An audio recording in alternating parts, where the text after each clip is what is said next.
What's up, Flannelverse? We are here to break down the Sunday Night Football game. Bengals at Giants should be a fun one with two pretty bad defenses here. Always fun when you get two bad defenses. I think the Bengals are a good offense. The Giants are middling offense, so we could see some fireworks in this game. Yes, I am actually on my desktop now, Sean. So hopefully no more issues with the camera now that I'm on the desktop. It takes me a little bit longer to set up now that I've moved to a different computer, but ready to go now. We're going to break down this game. We're going to go position by position, quarterbacks, running backs, receivers, tight ends, defenses, kickers. At the end, I'll play around with some lineups, take any questions you have. We're just going to look through defensive matchups, going to look through the usage stats, talk through some of the things that I like tonight. Let me know if there are things that you like. I'm not totally sold on exactly what I want to do in this game. There are some games where I'm like, it's very clear, like I want to do this type of structured build. This is one where I think there are a lot of different fun ways to build. There are players that I really like, so I have some players that I'll be leaning into. But as far as specific types of builds, game scripts, that kind of stuff, it's an interesting one because we have ownership is kind of all over the place. Well, we'll get into it. We'll start with some quarterbacks here. While you're coming in, please do like the video, subscribe to the YouTube channel, like, comment, all that stuff is very helpful. Okay, gonna bring up quarterbacks here. Of course, we have Joe Burrow, Daniel Jones as the quarterbacks. Look at the projected ownership. Let's start with captain ownership with the quarterbacks. Joe Burrow, about 15% projected ownership. Daniel Jones, 13% projected ownership. So we're not getting low owned captain quarterbacks here like we have gotten in some recent weeks. Kind of middling ownership. I think I'm fine with the ownership on both. I kind of like it. I think I'll probably have about even with the field 15% or so on each at captain. Not taking a huge stand there. Again, pretty nice matchups for these quarterbacks. In the flex, we have Joe Burrow coming in 47.5% ownership, Daniel Jones coming in 48% ownership. I don't think those are spots that I am going to be getting away from. I think I'm probably going to lean into the quarterback ownership a little bit. I think both of these quarterbacks will be in a majority of my lineups. As far as how I'm playing them, again, because of the scoring dynamics on DraftKings, the wide receiver or the pass catcher outscores the pass thrower, generally the quarterback, on every single passing play. You get a point per reception, you get more points per yard, you get more points for touchdown, etc., etc. Einsteinium, I'll get to running backs, but yeah, I like Moss at captain tonight. We'll talk about that though when we get to running backs. So because of the scoring dynamics, because the quarterback is outscored on every single passing play, I set up certain rules when I have non-rushing quarterbacks. All of their points or most of their points are going to be scored through the air if they're a non-rushing quarterback. Then if I have the quarterback in the captain spot, I want them to be spreading the ball around because otherwise they're going to get outscored by the one pass catcher they're really focusing on. So with Joe Burrow in particular, I'm going to want to have a double stack, at least a double stack, at least two pass catchers in the flex. Anytime I have Joe Burrow at captain, anytime I have Joe Burrow in the flex, I want at least one pass catcher with him. Could be, somebody in the captain spot, could be Burrow in the flex, Jamar Chase a captain, T. Higgins the captain, whatever. But at least one when I have Joe Burrow, regardless of where he is in the lineup. Daniel Jones, sort of an interesting case because he is sort of a rushing quarterback. 2 years removed from a 700-yard rushing season. So he was definitely a rushing quarterback 2 years ago. This year, his rushing down a little bit to, let's see, wrote it down here. 1 second. 21.6 rushing yards per game this year. I think that's good enough when you factor in his history as a runner that I think you could at least think about in a 150 set not requiring a pass catcher when you have Daniel Jones in the flex. I think I still will. I think I'm only playing 30 lineups tonight. So in my 30 lineups, I'm going to require at least one Giants pass catcher anytime I have Daniel Jones in the lineup, regardless of where he is. I think typically I'm probably going to set my rule to require at least two Giants pass catchers when I have Daniel Jones at captain. That will include Tyrone, Tracy, maybe Eric Gray also. So a little bit looser when you're including those running backs, but I will require at least two when I have Daniel Jones in a captain. If I were doing a 150 set, I probably wouldn't, would probably just require one. I think that's all I have to say about the quarterbacks. They're generally the easiest position to get through. I guess we can look at the schedule adjusted fantasy points allowed here to quarterback. And I don't think these stand out here as the great matchups that I think they are. Yeah, kind of looks like an actually below average matchup for Joe Burrow against the Giants. I'm not really buying that. I think that's kind of just small sample size thing. I think the Giants are actually a spot that we can exploit with Joe Burrow. And then Bengals actually are up top here. Looks like it is the fifth best matchup for Daniel Jones against the Bengals. Yeah, I think it looks like a great spot for both. I'm going to be playing a lot of these quarterbacks. That's not a spot that I'm getting away from the ownership on this slate. All right, let's move on. Talk about some running backs. So let me move this down. Oops. All right, let's talk running backs. Okay. So this is not working. All right, we're back to this again. Let's see if this refresh works. If it doesn't work, then I'll just wing it and do it all in lineup HQ. Not a real issue. Okay. Tyrone Tracy, actually the top projected running back on the slate, 14.1 fantasy points. Tracy was awesome last week. Let's see the ownership in flex. We have Tyrone Tracy coming in at 32% ownership. At captain, we have Tracy coming in at 6% ownership. I like both of those numbers quite a bit. I mean, just he looked really good last week.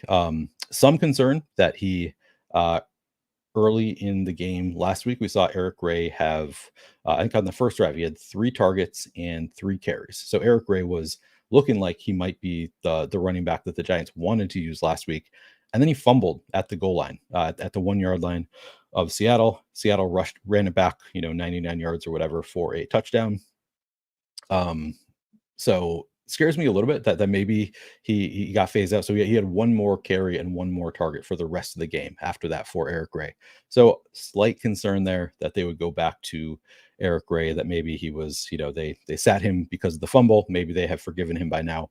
But Tyrone Tracy was so good last week that I don't really see the incentive to do that. I mean, he had, I believe, 18 carries for 129 yards, was just really good in that game. So I don't see any reason to go back to Eric Gray after what Tyrone Tracy did last week. Most people were kind of assuming, myself included, that Tyrone Tracy was just going to be the lead running back to start the game. So it was kind of surprising to see how much Eric Gray was involved early in the game last week.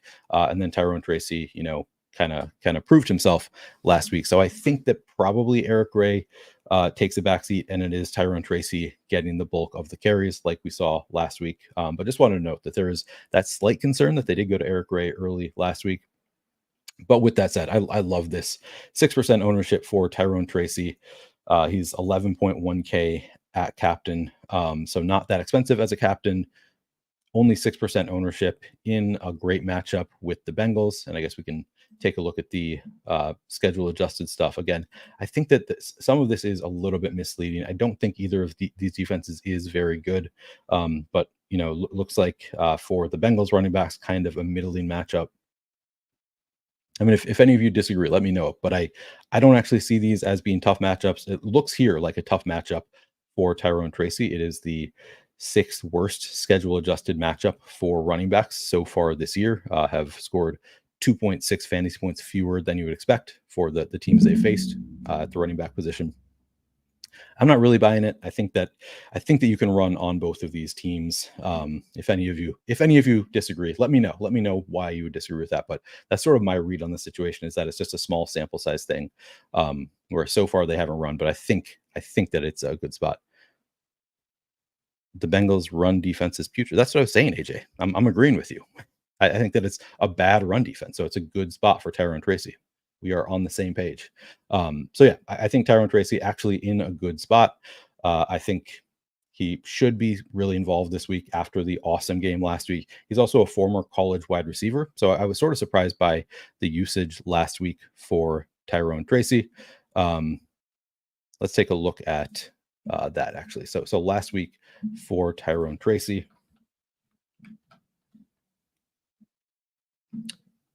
had 18 carries, again, 129 yards with those 18 carries.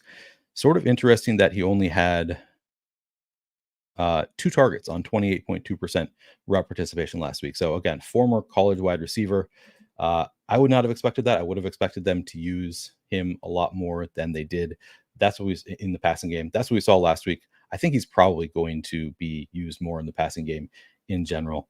So I love Tyrone Tracy today. I think sub 40% total ownership, 6% captain ownership, all of that looks really good to me.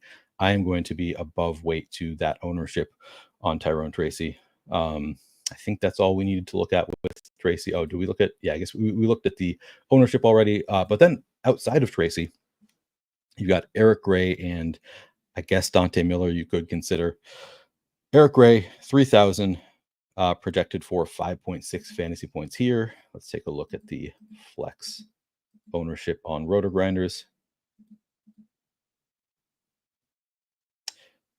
Projected for 14% ownership. Again, 5.6 fantasy points here as well. So 14% ownership. I don't totally hate it. I think it's a reasonable enough number just because, maybe they went more to Tyrone Tracy last week because of the early fumble for Eric Gray. Maybe they do forgive him and, give him kind of that RB2 role that he was looking like he was going to have last week. So I do think at 3,000, he is, I think that's reasonable ownership. I'm not like leaning into it hard. I think it's fair. I think you could play both of them together given the price tags. We have, again, Eric Gray just 3,000, Tyrone Tracy 7,400. So 10,400 if they get the entire backfield. I think that's fine price to pay for both. So I do think you could go to both Tyrone Tracy and Eric Gray in the same lineup. I'm not saying that's something that I'm going to force in, but I do think it is a viable. I think this is a backfield that you could viably play together against this Bengals defense. I probably will have some of that combo. Wouldn't necessarily be the first lineup I go to. I think Tyrone Tracy would be in the first lineup I go to. Eric Gray probably not in that one. But in my 30 lineup, I would guess I'll have some that have both Tyrone Tracy and Eric Gray. I think Gray at 14% ownership in the flex looks fine. I think that is reasonable ownership for Gray. But yeah, Tracy really the one I'm leaning into. I don't think I'm going to go to any Dante Miller. I guess if you wanted to, you could make the case that Eric Gray fumbled at the goal line. Maybe Dante Miller will get more work this week. Let's see, did he get any? Wait, what am I doing here? Game week's regular season. Oh, sorry, I need to go. This is the resolution is all off here. So let's take a look at. So last week it was just Dante Miller did play. He played 2 snaps, 0 rushing attempts, 1 route run. So even after Eric Gray fumbled at the goal line last week, they still used Eric Gray more. Dante Miller was kind of an afterthought, and I would expect that to be the case again. So I don't think I'm going to play Dante Miller. There's a chance that he, takes over the Eric Gray RB2 role, but I think it's Tyrone Tracy's backfield most likely. I think he should get the bulk of the work. So Tyrone Tracy, I'm leaning into. I'll have some Eric Gray. Don't think I'm going to go to Dante Miller in my 30 lineups. On the other side, we have Zach Moss and Chase Brown. Zach Moss projecting for 11.4 fantasy points here. Chase Brown at 10.4. See where Roto Grinders has it. Chase Brown at 13 fantasy points. Zach Moss at 10.7. So that's kind of the interesting thing is looking at the projections around the industry. It's sort of all over the place. I don't really understand why people have Chase Brown projected better than Zach Moss. The usage so far has been very much in Zach Moss's favor every game. Both coming in here with a little bit of injuries here. So that is worth noting with both Zach Moss and Chase Brown. Zach Moss coming in with an ankle injury, but I think he seems fine. I mean, he's playing in this game. So I assume he's good to go. Chase Brown was dealing with a quad injury this week, but he's also set to play. So we have both of the running backs playing. And I'm going to have some interest here. The ownership in flex, we have, let's see, Chase Brown at 29% ownership. Zach Moss coming in at 22% ownership. Zach Moss is also cheaper than Chase Brown. So that to me is pretty interesting, stands out. Captain spot, we have Chase Brown coming in at just under 6% ownership. Zach Moss under 4% ownership. So all of this to me makes Zach Moss look like a very strong play here. Let's take a look at the usage. So we can go like game by game, just looking back at the games the Bengals have played so far this year. Last week, 68% snap share for Zach Moss, 31% for Chase Brown. Much higher snap share there for Zach Moss. Did see only 9 rushing attempts to Chase Brown's 12. But then in the passing game, also 56% route participation for Zach Moss, had 4 targets. Chase Brown, 19%, 3 targets. So Zach Moss generally had a better workload last week. The expected fantasy points was actually, you can see here, just about the same. Both had over 12 expected fantasy points, under 13. Pretty similar there. The week prior to that, Zach Moss, it's actually showing higher expected fantasy points for Chase Brown. So I guess maybe you can make a case there. But overall, Zach Moss, higher snap count, 56.5% to Chase Brown, 43.5%. Both had 15 carries in that game.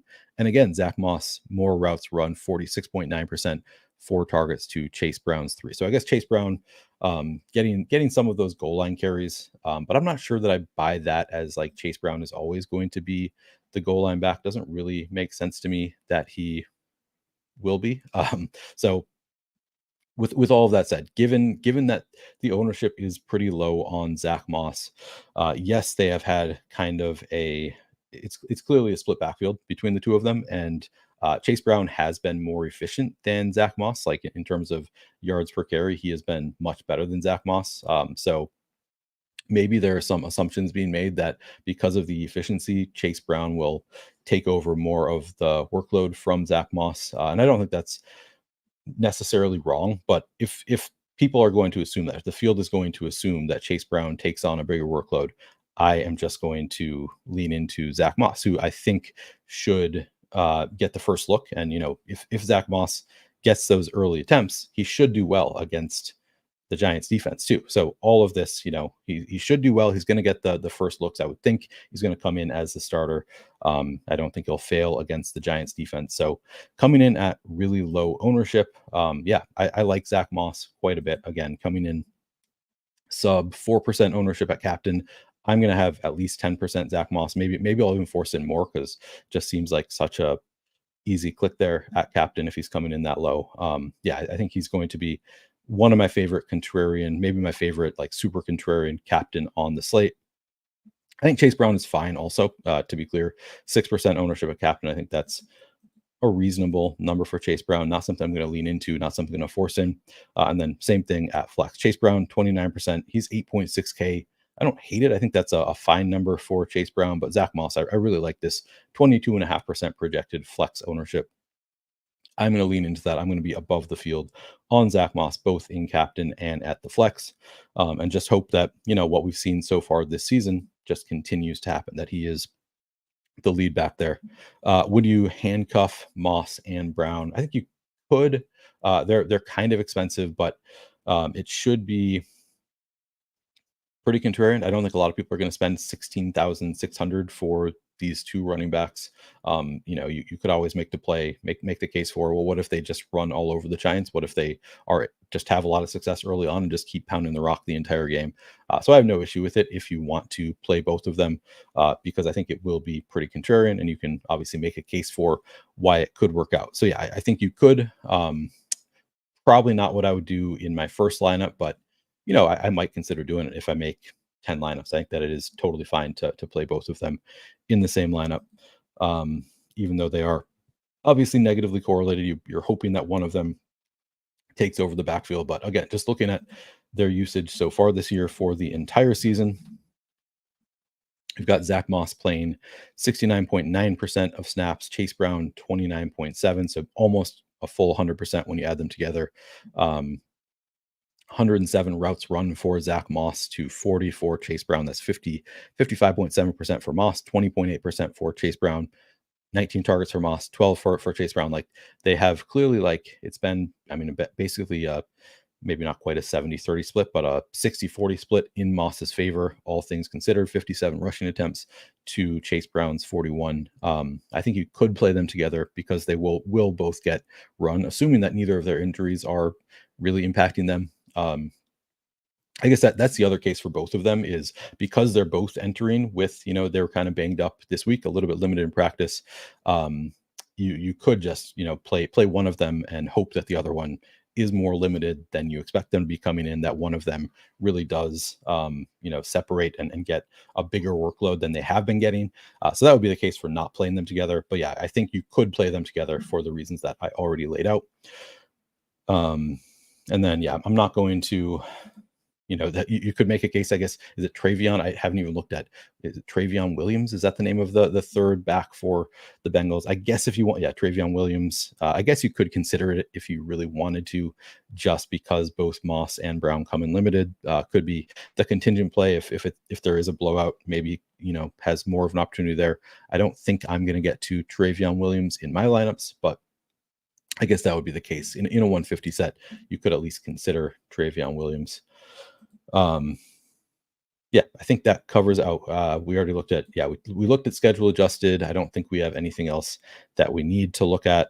Yeah, Matt pointed out earlier one of the matchups. Yeah, this is what I was thinking. Like as far as actual like rushing yards allowed per carry, both very bad defenses.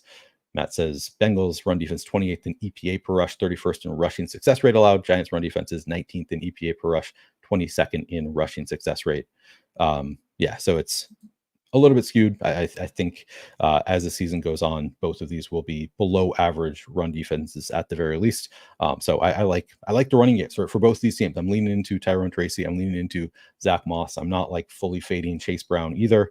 I'll probably have some Eric Gray. I don't know if maybe I'll have 10% to 15%. So maybe I'll be right around the field, maybe slightly higher or slightly lower. I don't know, but really love Tyrone Tracy, really love Zach Moss. I particularly love Tyrone Tracy at captain and Zach Moss. He's pretty contrarian. You don't even need to play. If you play him 1 in 10 lineups, you are more than double the field there. So yeah, I think you could certainly lean into Zach Moss at captain as well.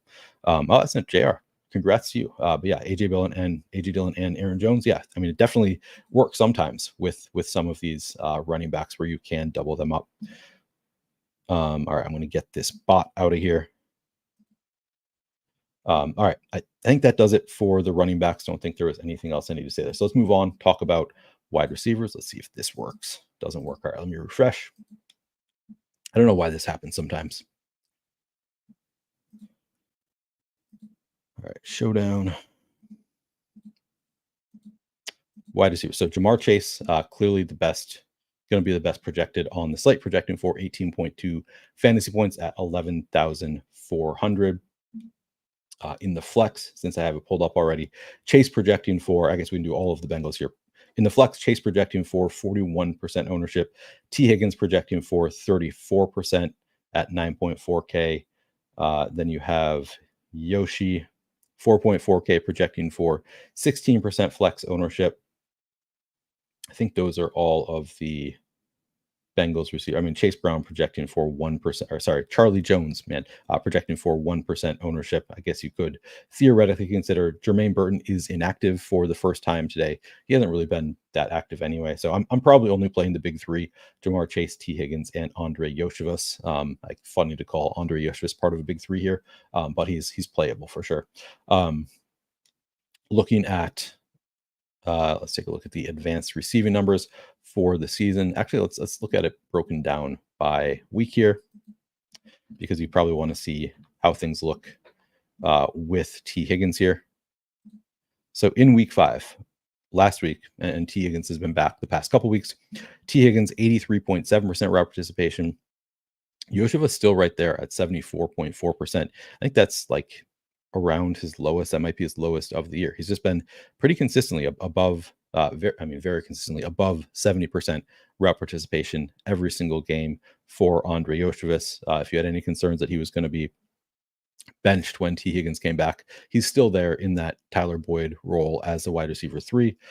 He's also been targeted. Let me move this. Targeted 4 times. Let's see. So this is, I mean, it's just end zone target. So actually being targeted in the end zone leads the team with. Oh, sorry, that's this. I forgot I'm broken down by week here. Let's look at the full season here. They made a point for some reason. They made a point of targeting Yoshi in the end zone, And I guess the reason is because he's converted all three. He's been targeted 3 times in the end zone, 3 touchdowns as a result. Funny thing, Trenton Irwin has 5 end zone targets on the season and 0 end zone touchdowns. That sort of shocked me when I looked at that, but he hasn't been active since week 2, so I don't think you have to worry about Trenton Irwin. Yoshivas, I think, looks pretty good. I mean, if they're going to use him, if they're going to target him in the end zone 3 times already this year, no reason to go away from him because he's been successful. Pretty interesting. But let's start with let's work our way down from Jamar Chase. I think Jamar Chase looks pretty strong here. Looks like he's going to be one of my favorite captain options, and I'll pull up the captain ownership. Projecting for 15% captain ownership. I think, there's a pretty strong case for Jamar Chase just going off here, putting up 30 fantasy points and being the player you need in the captain spot. So yeah, I'll probably come in overweight to 15% Jamar Chase. I would imagine this is a spot where I get away from like the Wan'Dale Robinson 12%. We can talk about that when we get there. But I think I'm going to lean more into Jamar Chase and get away from some of these, lower in the pecking order wide receivers. So I think, yeah, I'm going to lean into 15% Jamar Chase. I will be above weight to the field there. It's funny looking at the receiving numbers, the usage numbers for the Bengals so far this year has not been, it's been T. Higgins, 25.9% route participation in his 3 games. Jamar Chase actually trailing. They're just 20.2% route participation. Again, I think that's just a small sample size thing. I think he's still the best receiver on the team. You would expect Jamar Chase to be that dude. So I'm not reading too much into the usage so far this year. I think Jamar Chase, they know he's their best receiver. Not a huge concern for me, but I thought that was interesting that T. Higgins is leading him in target share. But again, probably just leaning into Chase here. I think, very much 100 yards and 2 touchdowns is in play for Jamar Chase. I'm not like predicting that's going to happen, but I think it could happen here. Nice matchup with the Giants. Let's take a look at schedule adjusted fantasy points allowed to wide receivers. Looks like a better spot again, just based on this switch, small sample size, but a better spot for the Giants receivers. Bengals actually much further down than I would have expected. Looks like a slightly subpar matchup for Bengals receivers. Again, though, I'm not really caring about that. It's been a particularly bad matchup for slot receivers facing the Giants. But again, I think it's just a bad defense. I think this is all sample size, just that teams have scored in different ways. So I think that these are just weak defenses. So I think you just play the best offenses in this case, and you're going to look pretty good here. The best offensive weapons. So move line on chart. Wait, what do you mean by that? Move line on chart. I have it on slot receiver right now.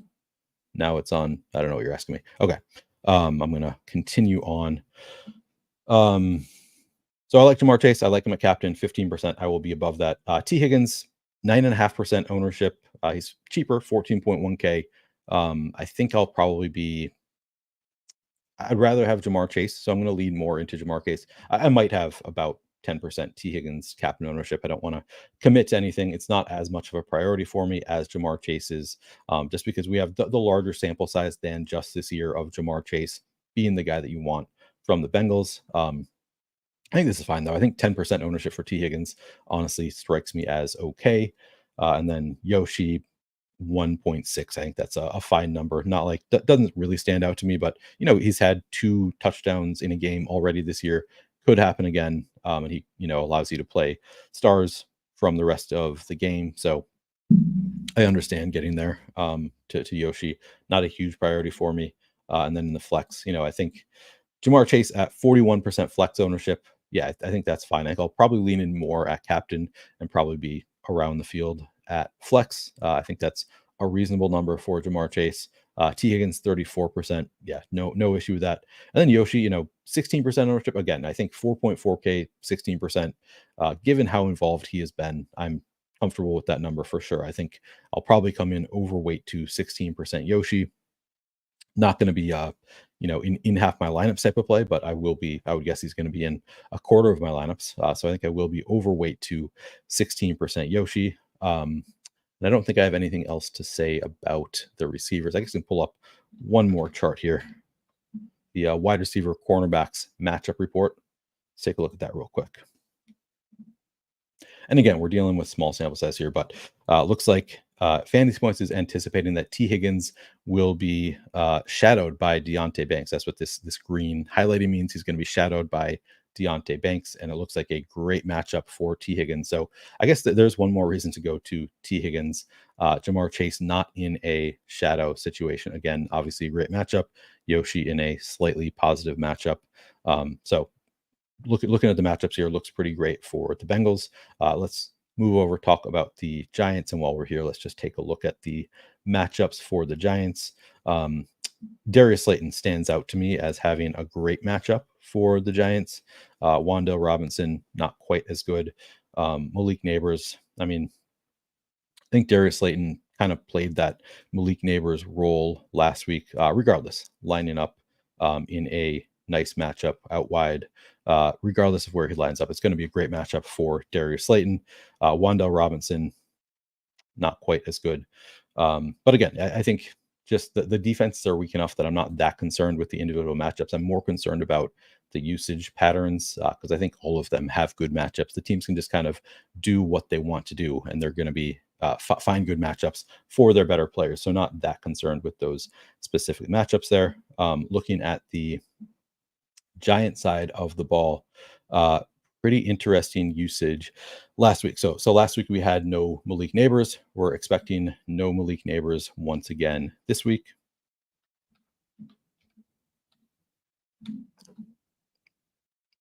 Sort by week 5.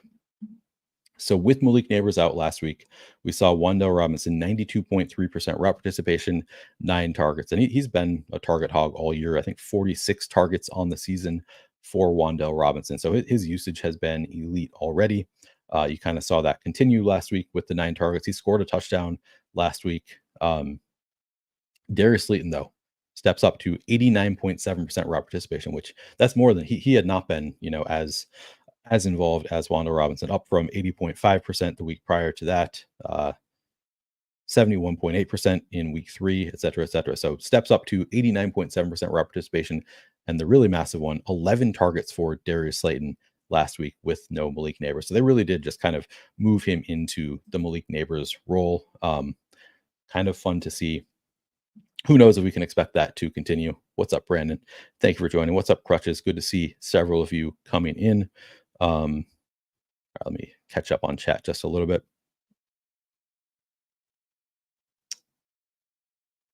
Okay. I think I'm mostly caught up. Good to see you guys coming in here. No, I did not play any Sean Tucker. I was saying earlier, I'm glad nobody asked me this week if Sean Tucker was in play because probably was said no. I mean, he is the backup running back, like uber leverage off of the chalky starter.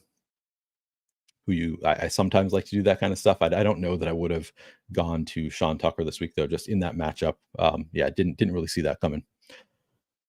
All right. Did you wear flannel suit to the wedding? I wish I should have. I probably could. It was actually at a farm. I probably could have gotten away with it, but it was cocktail attire. All right. So Giants receivers, Darius Slayton. Let's take a look at the ownership here. In the flex, we've got Wan'Dale Robinson coming in at 40% flex ownership. Darius Slayton coming in at 28% flex ownership. Jalen Hyatt coming in at 12% flex ownership. I think those are the only 3 that I have real interest in. Maybe Hodgins. Let's take a look at the usage last week overall. But Wan'Dale Robinson projecting here for 15.5 at fantasy points. So this page right here, this is the fantasy points projections. By the way, the other page we're looking at is Roto Grinders. So fantasy points has it at 15.5 for Wan'Dale Robinson, 14.8 for Darius Slayton, 6 projection for Jalen Hyatt, and then Isaiah Hodgins 2.5. So I guess 2.5 could be in play at 600. We'll take a look at the usage trends there. Roto Grinders has it as Wan'Dale Robinson projecting for sub 16 fantasy points, just sub. Darius Slayton at just sub 12 fantasy points, so they don't have him projected nearly as well as fantasy points does. Jalen Hyatt at a projection of 4.32, and Isaiah Hodgins at 1.63. As far as ownership goes, we have Wanda Robinson coming in at 40% flex ownership, Darius Slayton 28%, Jalen Hyatt again 12%, and then Isaiah Hodgins at 3% ownership here. So the one that stands out the most to me is Darius Slayton. Just looking at the 11 targets last week, the matchup, all of this in his favor. He's 6.6K. It's kind of the sort of back to where he was a couple of years ago. He has Daniel Jones at quarterback. Again, he is competing with. He's not competing with Malik Neighbors. He's competing with Wandale Robinson. Not superstar receivers here. So I like the spot here for Darius Slayton. I think we'll probably see him heavily targeted once again. It's a great matchup with the Bengals. So I do like that. I like that 28% ownership on Darius Slayton. I'm a little bit concerned with the Wandale Robinson ownership. And it's funny, I've had this conversation several times with, some people will tell you Wandale Robinson doesn't really have upside because he doesn't really get targeted down the field much. It's usually just sort of dink and dunk, short yardage targets for Wandale Robinson. And I'm usually on the side of arguing for he still has upside because he can just score touchdowns. Like if he has 10 receptions for 40 yards, throw in a touchdown, and suddenly he looks like he looks awesome. But he's up at 8.2K and getting a lot of ownership. So even though I do think, yeah, he does have upside, he doesn't actually show that upside all that often. The type of upside that will pay off 8.2K. So I think I am going to fade the 40% ownership on Wandale Robinson. Just hope that they are moving the ball with other players. He probably gets targeted double-digit times here. I mean, obviously no guarantee there, but because he's getting so much ownership and he's got a high enough salary that it's not super easy to pay it off without scoring any touchdowns. And he's not a guy who historically, scores a ton of touchdowns. Actually, let me pull up let me fact check myself on this. I don't believe he historically has scored a ton of touchdowns, but I didn't actually look up his touchdown stats. So he has 2 so far this year in 5 games. In 2023, played 15 games, yes, 4 career touchdowns. So not exactly a touchdown machine for Wandale Robinson. Doesn't mean he can't score touchdowns. Again, he scored 4 in 12 starts, 26 total games. But I don't think he's not often targeted in the end zone. So at 40% projected ownership, 8.2K, I do think I'm going to be lightly fading Wandale Robinson, a little bit scared of it. 12% captain ownership there for Wandale Robinson. I'll probably slightly fade that as well. It does scare me a little bit, but I prefer his teammates. Darius Slayton coming in 5% captain ownership, coming in at 28% flex ownership. I'm going to lean into the other Giants receivers a little bit more. I'm not going to full fade Wandale Robinson, but he probably wouldn't be in my first, if I were building 3 lineups, I probably wouldn't have Wandale Robinson in any of those. I think I'm going to be underweight to what the field is doing with Wandale Robinson, lean more into Darius Slayton, both at captain and in the flex. And then Jalen Hyatt does look really interesting to me. I saw other people talking about him in chat earlier. And I agree, coming in at sub 12% ownership, not exactly a target monster. I believe he has 3 targets on the season. So there is, there's no guarantee. Like the floor is 0 and the floor is not all that unlikely with Jalen Hyatt. But I still like the boom bust nature of Jalen Hyatt's game. So 3 targets on the season, his ADOT 38.3. So he's being targeted way downfield when he does get targeted. Probably we're going to see, this number is going to come down. It's not always going to be 38.3, but I like that he was on the field. Looking at the numbers last week, again, 66.7% route participation for Jalen Hyatt. Definitely an exploitable matchup here, and coming in at sub 12% ownership. So I'm going to lean into Jalen Hyatt. I'm going to lean into,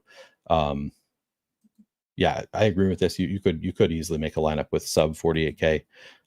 We'll play around with lineups at the end, but yeah, I do think it looks pretty loose. Just kind of eyeballing it. There are a lot of players that I really like that are like sub 8K for sure. So yeah, I think it is pretty loose salary tonight. So I'm going to lean into the secondary receivers for the Giants more so than Wandale Robinson.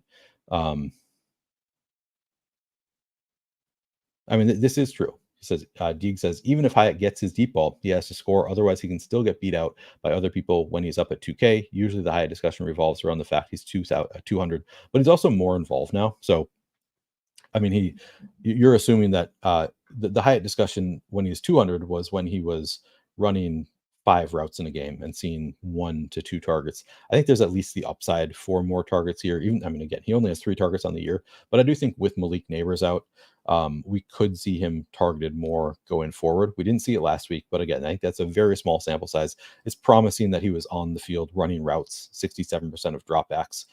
So I don't think that the historic Jalen Hyatt discussion necessarily applies here. So I think the $2,000 price tag, I'm more comfortable with it because I think that he could just see more opportunities, have more targets, have more receptions. So he's not just banking on the one deep shot. He could have multiple deep shots here. So it is a dart throw. He is very much boom bust. Again, the floor is 0, but I like it at 2,000. I think if he gets open, they'll throw him the ball. More likely to get open against a bad Bengals defense. So I like the number there on Jalen Hyatt. And yeah, let's take a look at Isaiah Hodgins, who I've not been planning on playing here, but let's take a look at. So last week, 23% route participation for Isaiah Hodgins. That's actually not bad. Sort of that, we always talk about I call them backup tight ends, even when we're talking about other positions. It's sort of the same thing. He's going to be out there 23% of the time. Didn't see a target last week. What are his season numbers for Isaiah Hodgins? 23%. Okay, so that was his only game. So that's why 23% route participation. It's kind of interesting. I don't hate that. So he's bank both places project him. Yeah, Fantasy Points has him at 2.5 projection. Roto Grinders has Isaiah Hodgins at 1.6 at 600. I think it's a pretty reasonable play here. Maybe I mean, last week being his first game, maybe they build him up and give him a little bit more this week. Yeah, Mark, I mean, it's going to vary where you're looking. So Fantasy Points has it at 67%, a little bit lower. And they have people who watch the games. So they actually have people charting the routes. Some other places will have route participation a little bit different because they will count things as routes that Fantasy Points won't. Like if they're just kind of, running off to the side, but not even looking to get the ball, that kind of stuff, where there's no real intention to get them the ball. Fantasy Points won't include that as a route. Is at least my understanding. I should check myself on that, but they grade things a little bit differently, and I think they grade things a little bit more accurately than other places. And Fantasy Points has it at 67% route participation, so not that far off. So sometimes you will actually see significant differences there. Not that significant for Jalen Hyatt. But yeah, I think Isaiah Hodgins. Honestly, I was not planning on talking about him, but 23% route participation in his first game last week. If you wanted to go that route instead of Jalen Hyatt, I think it's viable. You can at least think about, maybe somebody was saying they were testing him. They were testing him last week. Hyatt, maybe he failed. Maybe he failed the test. Maybe they didn't target him in that game. Maybe Isaiah Hodgins eats in a little bit more this week. So I like Jalen Hyatt, but if you wanted to go that route instead and just assume that Hodgins is going to come in, get more playing time than he got last week at low ownership, I actually like that. I think that's an interesting call out that I had not really considered prior to this. So good call out with Isaiah Hodgins. 23% route participation looks pretty good. If you want to make the assumption that he's going to get more this week, you could do that. But even at 23%, he could just score a touchdown. He's only 600. That could pay it off. So I'm sold. I'm sold on Isaiah Hodgins. I think I will be above weight to the field there when he's coming in at 3% projected ownership here. Yeah, I like that call out of Isaiah Hodgins. Let's do it. Let's maybe I'll play a bit there. Okay, I think that does it. I think we looked at the schedule adjusted fantasy points allowed already. Looks like a great matchup for Giants receivers in general. Yeah, we already looked at all this stuff. So sign me up. I'm going to lightly fade Wan'Dale Robinson just because the ownership is there, and he can certainly fail at 8,200 very easily. But I do expect him to be targeted a lot. Yeah, that does it for receivers. Let's take a look at some tight ends here. Worth noting that Mike Gesicki has been dealing with a hamstring injury. He is starting, he's playing in this game. Should be the starter for the Bengals, but it's at least notable if a player comes in with a hamstring injury, especially when you're already running a rotation here, so it could actually affect things a little bit. Let me probably gonna have to refresh this. Yes, it will. Okay, pull up the tight ends. Take a sip of my beer while I'm pulling this up.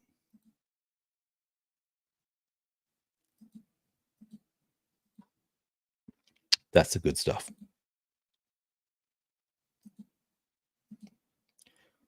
Theo Johnson. We'll do the Giants first. So Theo Johnson, 7.8 projection here at 2,800. Daniel Bellinger, the only other Giants tight end with a projection here.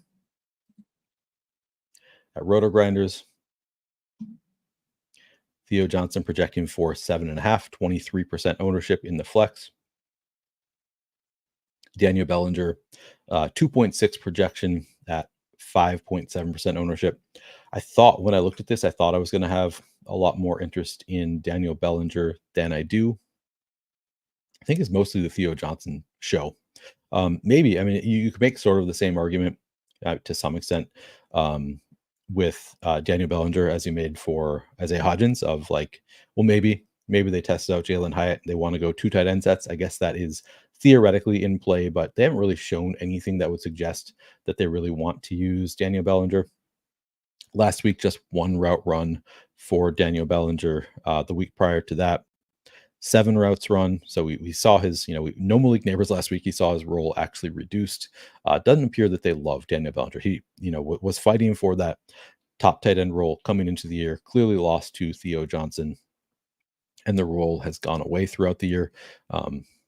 So I'm probably not going to go to Daniel Bellinger. He is the classic backup tight end, could come in the red zone, see an end zone target, get a touchdown. I think he's a relatively thin play. We haven't really seen much to suggest that they want to give Daniel Bellinger more of a role. So just large field tournament dart throw, if you're playing 150 lineups, I think he's fine. But for the most part, it is Theo Johnson that I have more interest in.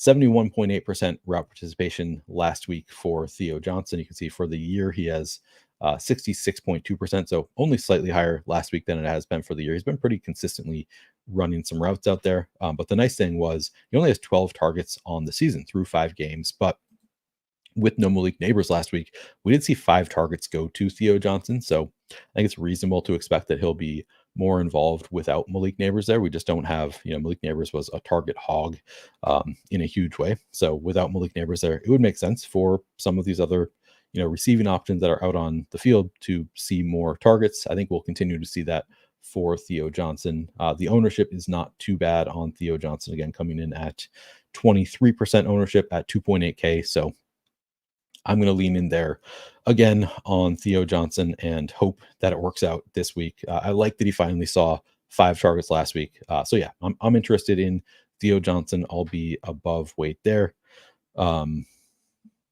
Deeg says Bellinger. Yeah, he's not running routes. Yeah, so he's definitely a blocking tight end. I'm drinking a left-hand milk stout nitro from the Left Hand Brewery in honor of Cubs lefty Justin Steele, of course. It's also just a really good beer, though. So yeah, Theo Johnson, I'll be above 23%. I like that number. Love that he got 5 targets last week. Love that he's running many routes. At captain, we have Theo Johnson coming in at 3% ownership. It's fine. If you play Theo Johnson at captain, make sure you're not using the full salary cap. Although, I say that because historically you see players, if you use somebody who's really inexpensive at captain, people are usually doing that so they can get all the studs in, and then they use all the salary, and then they're duped a million times, even if it's a low owned captain. So if you want to get not extremely duped lineups at captain, historically you've kind of had to leave some salary on the table when you use players like Theo Johnson. But things have changed a little bit. The whole landscape in Showdown has shifted a little bit, where enough people have kind of taken that, kind of stopped using the full salary cap, have left salary on the table, that maybe you'll be a little bit less duped than you would have been in years past. And I know most people were playing, you'd be okay with just winning $12,000 or something. So I'd be okay with winning $12,000, to be clear. So if you're not 150 maxing, I think it's fine to use the full salary. But once you start 150 maxing, then it's like, well, you're going to lose money in the long term if you're playing mega dupe lineup. So if you're 150 maxing, I'd definitely leave salary on the table. If you want shots at like hundreds of thousands of dollars, I'd leave salary on the table. If you're cool with winning 10,000, then don't worry about it. Outside of Bellinger, I'm probably not going there in my 30 lineups. He'd be a 150 max dart throw, hope for a touchdown, could pay it off. The Bengals, the more interesting side of things. Gesicki, the best projected of the group, 6.8 projection at 4,000. Eric Hall, 4.3 projection at 3,400. Drew Sample, 1.2 at 1,600. Taking a look at the ownership. I don't know if they'll go there at captain, but in the flex, we have Eric Hall projected for 11% ownership. Gesicki projected just under Eric Hall, 10.5, 11% ownership for both of them. And then we have Drew Sample at, can't see it. I've got it. Okay. Wait, where is he? Drew Sample up here at 8% projected ownership. Looking at, again, let's take a look at last week's usage for the Bengals tight ends and the full season, I guess. Eric Hall last week, 30% route participation, saw 2 targets. Gesicki, 51% route participation, saw 2 targets. Drew Sample, 16% route participation, not targeted last week. For the season, it's been, I think, pretty similar to that.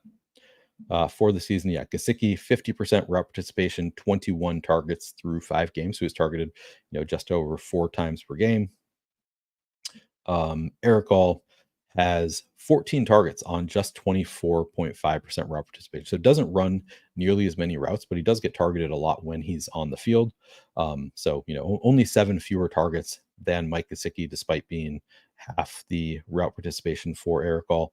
Promising that he had 30% route participation last week. It wasn't, I think he's been right there at least once, maybe twice already on the season. So it wasn't like a huge outlier, like a trending up kind of situation. Because looking at it, 32% in week 2 for Eric Hall, then down to 22%, then up to 28%, up to 30% last week. It's been pretty good the last 4 weeks, at least over between 20 and 30% each of the last 4 weeks. But the case you could make for Eric Hall is, he's being targeted when he's out there. I think we've been saying for weeks, like, one of these days it's going to be Eric Hall. He's going to take over. He's clearly the better receiving back. One of these days they're going to figure it out and use Eric Hall more. Hasn't really happened yet. Maybe extra potential for it to happen now with Mike Gesicki's hamstring being a little bit tight. He's been a little bit limited by a hamstring injury. So maybe, you can throw some fuel on that fire a little bit if you want to play some Eric Hall. I think he's fine to play either way. Again, 14 targets on the year. He's a little bit expensive, but not crazy high ownership. But Gesicki, I think, is also a pretty strong play. I think Eric Hall, people really want him to take over that tight end room, and it just hasn't happened yet. So they're coming in at both sub 11% ownership. I think they're 2 of the better low-owned options on the slate. I think both Gesicki and All very much are in play. Could score a touchdown here. I think you could even play both of them together. Kind of hope that Gesicki has 5 receptions, Eric Hall has 1 touchdown, or I guess the inverse of that also would be fine. But I think at a total of 7.4K for the 2 of them, I think you could play both Eric Hall and Gesicki together. But I think both are just strong individual plays. Eric Hall, you could play him without Gesicki. Hope that Gesicki, maybe doesn't play quite as much with the limitations in practice, or just Eric Hall. He's a rookie, talented rookie who's recovering from, I think it was an ACL, maybe recovering some injury in the offseason. So we've been kind of hoping that he's going to take on more of a role, but at the very least, promising that he's being targeted when he's out there. Maybe this is the week that they finally let him run a little bit more and he has that big game. But I think both are pretty strong plays at relatively low ownership. Drew Sample, a little bit less interesting to me because he's coming in at 8% ownership here, and just doesn't do all that. Let's see. Let's take a look at Sample.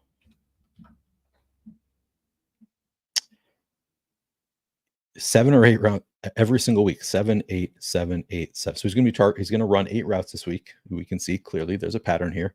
No, he's just not. He doesn't run as many routes as the other two. I guess it's, I mean, 25%. It's not that far off from Eric All, but the targets are different. Only 4 targets on the year for Drew Sample, 14 for Eric All. So the route participation, I guess, is not that much lower, but it is a little bit lower, and the targets are significantly lower for Drew Sample.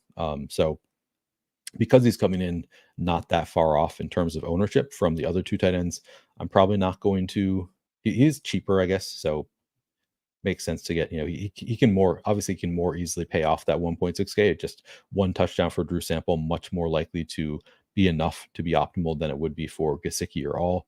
But I still think I prefer All and Gesicki just for their bigger ups. I think Drew Sample's upside is he has 2 receptions for 20 yards and a touchdown. And you'd like that. I would take, if I knew he was going to get that, I would take that all day. But obviously don't know that. And I don't think his upside is that much higher than that. So I'm probably fading Drew Sample. I think that he's in play. I'd probably have some in a 150 set, but he's not some big priority for me.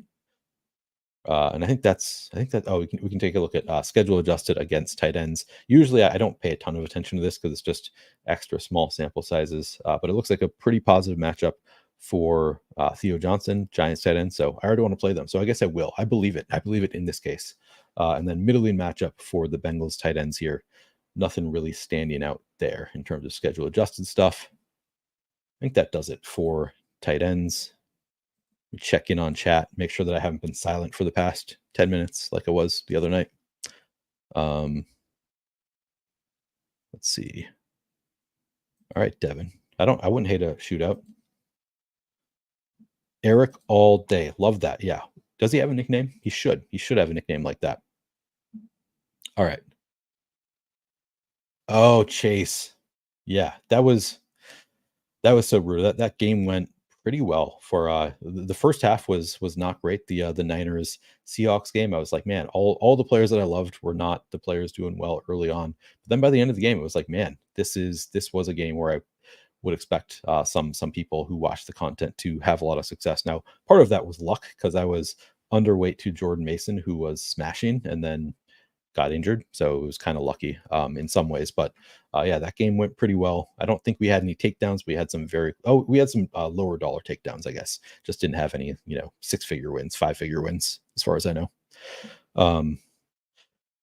No, don't play Burton. He is inactive, so keep that in mind. Burton not playing tonight. Don't play him. All right. All right. Enough about tight ends, defenses, and kickers. Let's take a look at the projected ownership here. So you've got the Bengals defense, 17% ownership. Evan McPherson, 17.5. Greg Joseph, under 17%. Giants defense, 14%. Generally prefer the kickers here, but I do like 14% ownership on the Giants is actually pretty intriguing to me. Anytime you get a defense that low owned at 3.6K, even a bad defense like the Giants, you just see, weird things happen in football all the time. So Joe Burrow, target goes off of Mike Gesicki's hands, then he gets benched the rest of the game. No, but it goes off one of his receivers' hands. The Giants, even a bad, defense can just take a deflection to the house, something like that. So I think 14% ownership is pretty nice for the Giants defense. In general, though, I think probably leaning more. And then, of course, the other side, you're dealing with Daniel Jones at quarterback. So Bengals defense, okay, but they're also 4.8K, so much more expensive. It's in New York, which is another obviously in favor of the Giants defense. Not huge priorities for me. I'm probably going to be pretty close to the field there. If I were going to go overweight, either or, it would probably be just leaning into the kickers more so than the defenses. I think Greg Joseph, 5,000, Evan McPherson, 5.2K. They're more expensive than they were in years past, but I still think playable. I think I'm probably not taking any major stands on defenses and kickers. I don't think these are very good defenses. So if I'm doing anything, probably more so on the kicker side, but all very much in play. My approach to kickers and defenses is match the field, get different elsewhere. It's just so unpredictable that I don't often take huge stands here. You already know the answer. Which quarterback would you fade? Depends on the rest of your lineup. Who's in your lineup? Do you have multiple pass catchers from one team? Then play that quarterback and fade the other one. If you're playing 2 pass catchers from each side, which team has the more expensive pass catchers? I don't know. It's a tough question to answer in a vacuum. I'm playing both, but yeah, it would really depend on the rest of your lineup in deciding which quarterback to fade. But I'll move this to the questions and lineups portion of the show. Happy to take any questions you have. I'll play around with some lineups here and then get to building in a minute. I think this is the one that starts at 8:20, right? Not 8:15. Yeah, pretty sure of that. So we have a little bit of time, but I'll take any questions you have. Theo Johnson or Giants D on FanDuel, last man in.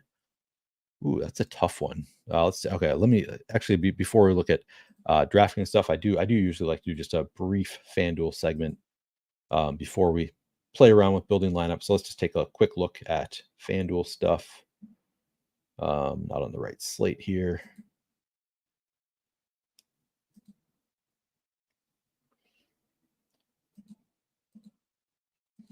All right, first of all, MVP. Let's take a look at the projected ownership here.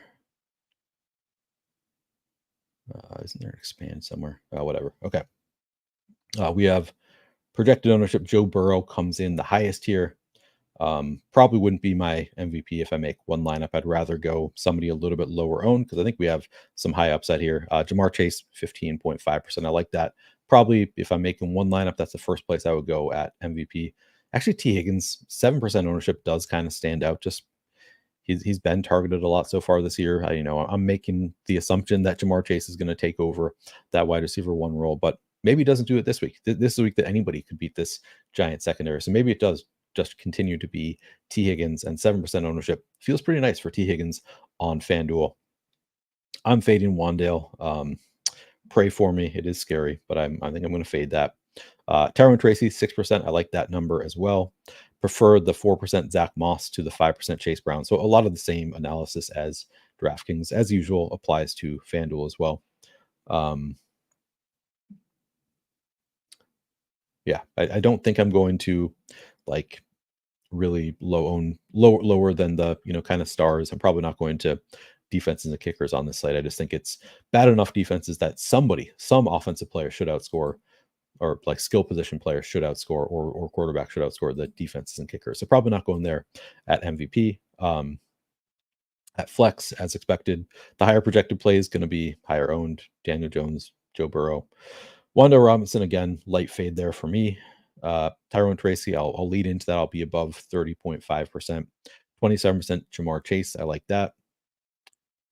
Zach Moss, 22%, like that quite a bit. Darius Slayton, 20% projected ownership at 8.5K. I mean, that's a nice price tag for Darius Slayton. Yeah, I like that. Actually, what is his MVP? I wonder.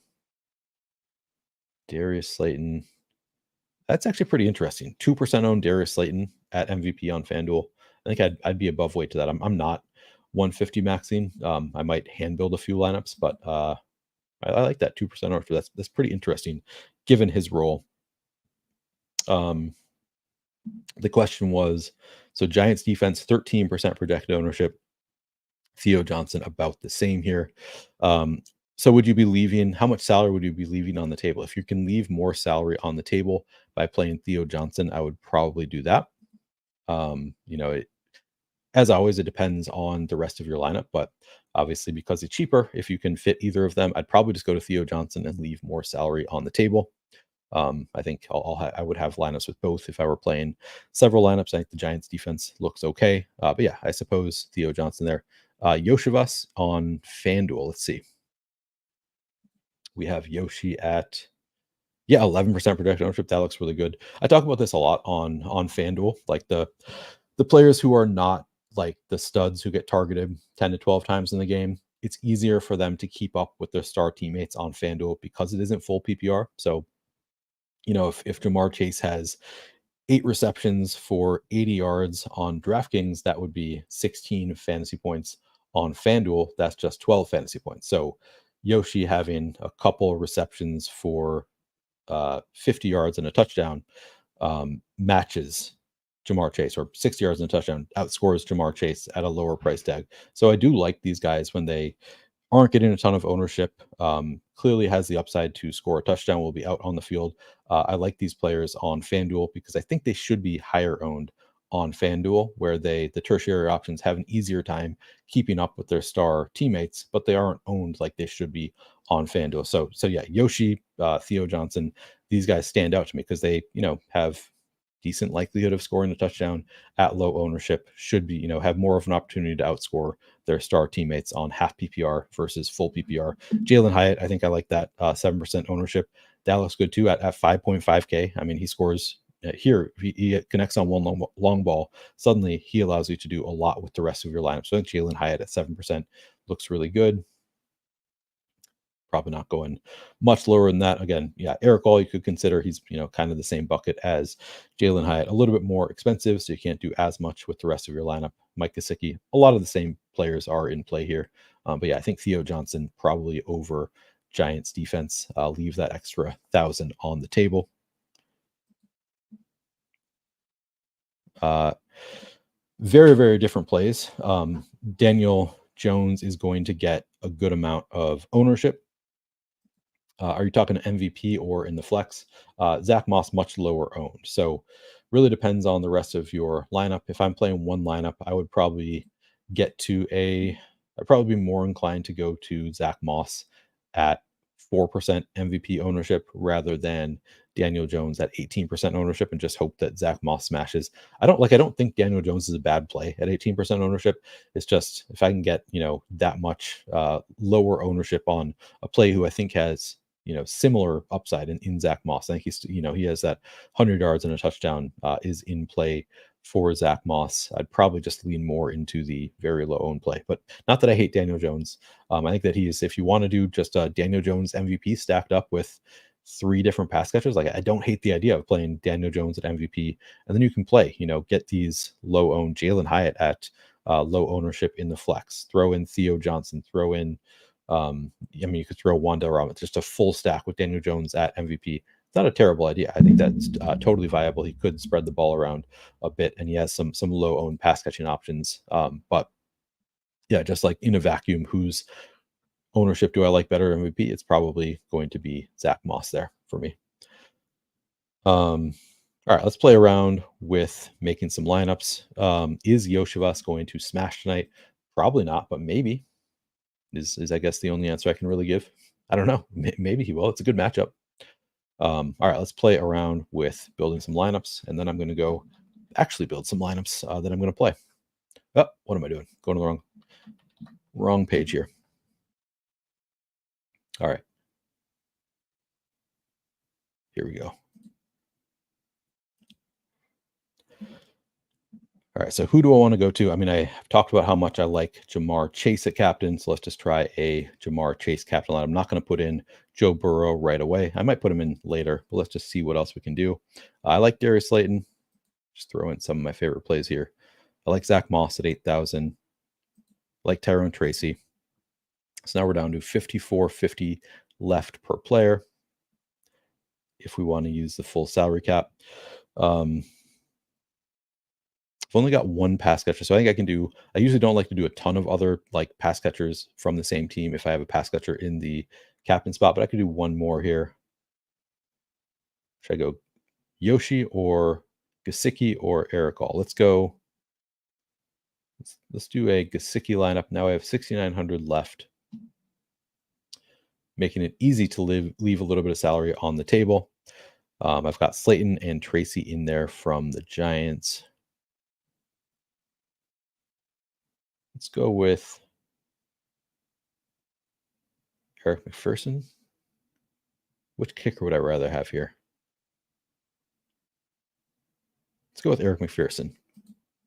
So now we're leaving 1,700 on the table. Didn't go to either of the quarterbacks. So now because I need Zach Moss in this lineup because I'm leaving 1,700 on the table. I need Zach Moss to outscore everybody up to 9,700. So I need him to outscore T. Higgins, Daniel Jones. So I do need him to outscore Daniel Jones. I don't need him to outscore Joe Burrow because Burrow is more expensive anyway. Similarly, I need Tyrone Tracy to outscore Daniel Jones for this lineup to work out. I've only got one true pass catcher from the Giants in here, so I think that correlation-wise, that's totally fine. I need Gesicki to outscore everybody up to 5,700. I think that's reasonable to expect. I think this looks like a pretty strong large field lineup. Tonight, I'm doing 30 lineups. It varies night to night. Usually, I haven't been doing much more than that because I don't give myself enough time when I'm doing these shows. So yeah, doing 30 lineups tonight. All right, let's do one more, and then I'm going to go make some lineups. Let's do a Zach Moss because we've talked about. Actually, I like Tyrone Tracy. Let's do Tyrone Tracy. Actually, I like Zach Moss too, but Tyrone Tracy is cheaper. Actually, he's a little bit higher owned, but I just really like the Tyrone Tracy captain play. So let's try that one. Now we can. I'm going to just go to some of the same players. Darius Slayton. Let's do a Daniel Jones lineup. Actually, maybe let's do a. Do you want to do a Burrow lineup? Let's throw T. Higgins in this one. Now I can do Joe Burrow with Higgins. Got both the quarterbacks, so this is not a super contrarian lineup. But then if I go down to Jalen Hyatt, am I okay with that?